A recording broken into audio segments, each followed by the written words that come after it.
కొంత దూరం వచ్చింది, ఇప్పుడు ఏది చేస్తున్నావా డ్రోన్? ఇట్లా చూస్తే పెద్దగా ఏమీ కనిపించదు, చెట్లు ఉన్నాయి కాబట్టి. అది కింద ఎక్కడో చిన్న పొదలున్నా కూడా మనకు సో పర్సనల్గా ఇట్లా మనం వెళ్తేనే ఇవ్వైపోతుంది కాబట్టి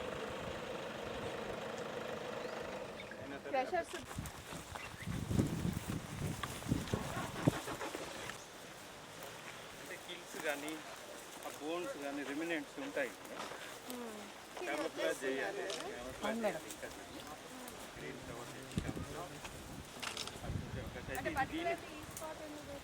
ఇది కొంత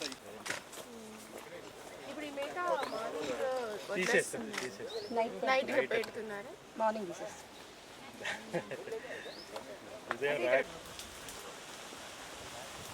ఇప్పుడు వాళ్ళని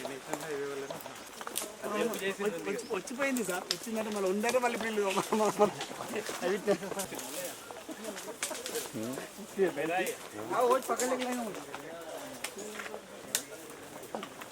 ఓకే ఓకే ఓకే ఓకే అయిపోయింది, బయట వచ్చేసి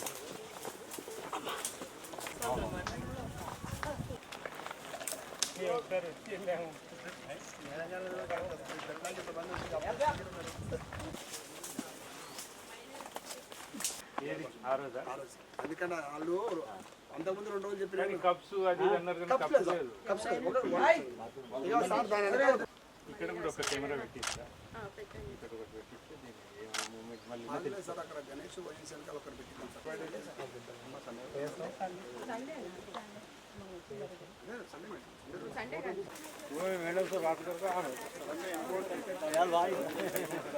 సైలెంట్ ఇట్లా నించోవాలి.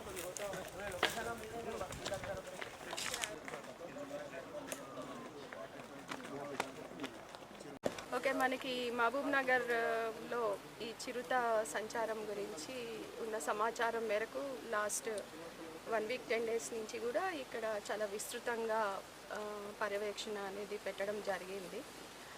కొన్ని చోట్ల చిరుత కనిపించడంతో కొంత ప్రజలు కూడా భయపడడం అనేది ఉంది.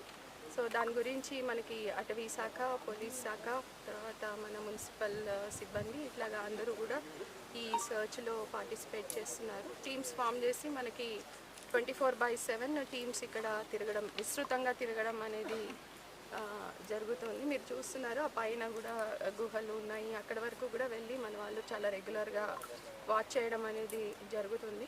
అయితే గత 3-4 రోజుల నుంచి మనకి కనిపించలేదు, ఇక్కడ బయటకు వచ్చిన దాఖలాలు అయితే లేవు.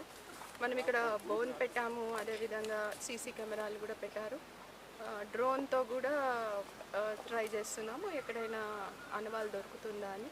బట్ ఎక్కడ కూడా ఏం కనిపించలేదు. కాబట్టి ప్రజలందరూ కొంత భయపడకుండా కొన్ని జాగ్రత్తలు తీసుకోవాలి మనకి కన్ఫర్మ్ అయ్యే వరకు. సో ఈవినింగ్లో అంటే ఒకళ్ళు బయటికి వెళ్ళడము, తర్వాత ఈ ప్రాంతానికి రాకుండా ఉండకపోవడము, తర్వాత మన పిల్లల్ని బయట వదిలేయడము, ఇట్లాగా జాగ్రత్తలు ఆల్రెడీ చెప్పున్నాం, ఆ జాగ్రత్తలు పాటించాలని చెప్పి కోరుతున్నాం.